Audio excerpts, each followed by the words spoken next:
Hello students, myself Dr. C.R. Chougule, Head Department of English, Gopal Krishna Gokhale College, Kolhapur. This lecture is for the students of BA 3 Special English. Name of the paper number 13 is English Poetry for the Semester 6. Let us know the Module 6 selections from Victorian Poetry.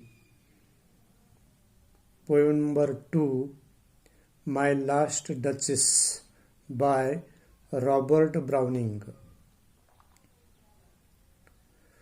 Robert Browning was one of the major Victorian poets. He was born in Camberwell in the suburb of London. His father, a bank clerk, was a learned man with a large library. He took to writing poetry at the age of 5. He followed his father in his pursuit of knowledge, but refused to complete his formal education at the New London University. At a very early stage in life, he came under the influence of Shelley and Keats and wrote Pallone in 1833. Later, under the influence of the Middle Ages and the Renaissance, he wrote Paracelsus in 1835. This was followed by a few dramatic poems, including Sordello in 1840. These poems reveal his intellectual and spiritual development. His poetic genius blossomed in 1842 with his dramatic lyrics in 1845, which shows his realism and optimism and his sense of beauty. These lyrics include My Last Duchess. He tried his hand at writing plays for about 10 years, but with no success. However, the dramatic writing, together with the encouragement from his beloved turned wife Elizabeth Barrett, turned him into one of the greatest writers of dramatic lyrics and monologues. During his stay in Italy, he published Men and Women, Dramatic Personae, and The Ring and the Book. Browning returned to London after the death of his wife. Robert Browning was a great lover of nature and art, and his chief interest lay in the inner working of man's mind. His favorite form of poetry was the dramatic monologue, in which a character speaks out his own thoughts and experience to a silent listener. He was a poet of faith and good cheer, and his poetry carries the stamp of his own personality.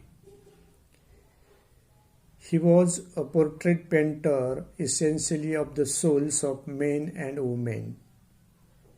He has often been labeled as a difficult poet, but once the difficulty or obscurity of his writing is overcome, his poetry becomes a rich experience. Let us know the poem My Last Duchess. In the poem, the speaker is an Italian nobleman, Duke of Ferrara, speaking to the envoy of a count who has offered his daughter in marriage to the nobleman. He is speaking about the portraits and objects in his picture gallery. He is a widower and stands before the portrait of his last duchess. From what he says to the guest, He emerges as a man of savor and proud nature marked by egotism and aristocratic pride. He treated his wife as his personal property and put down with the cruelty her innocent charm and smile.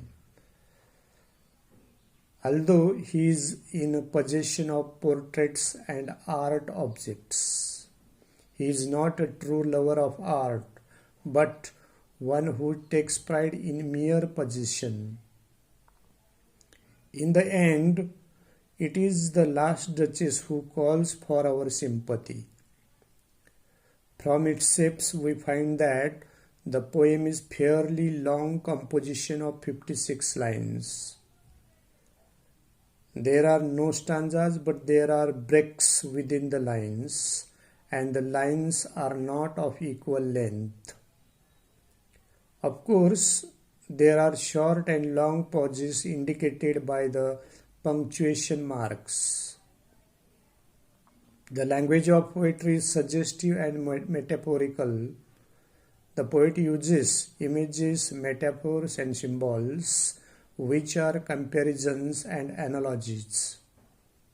In fact, the structure of the poem includes these poetic devices which carry the weight of meaning.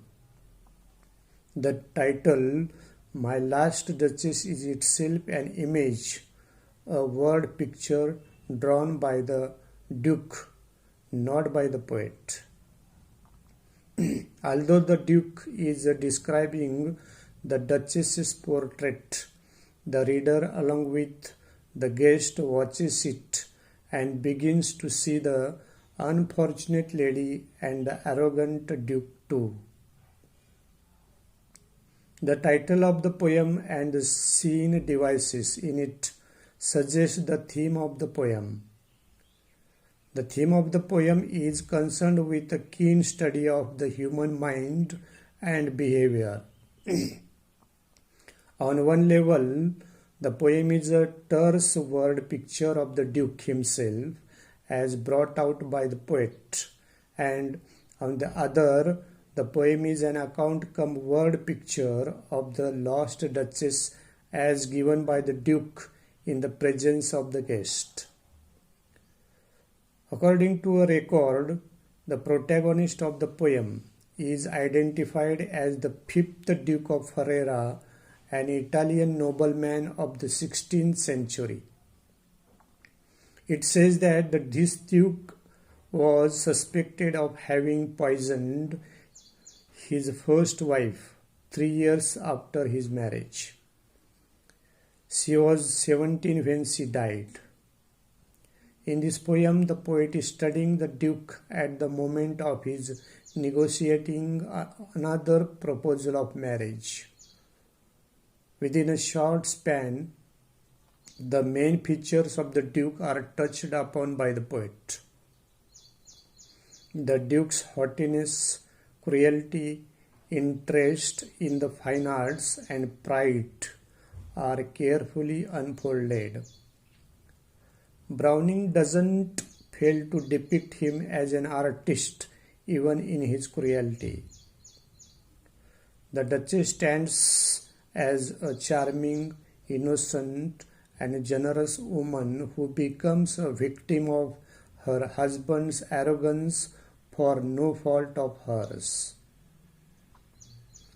Robert Browning needs to be praised for showing a case of male dominance through the Duke's word and action.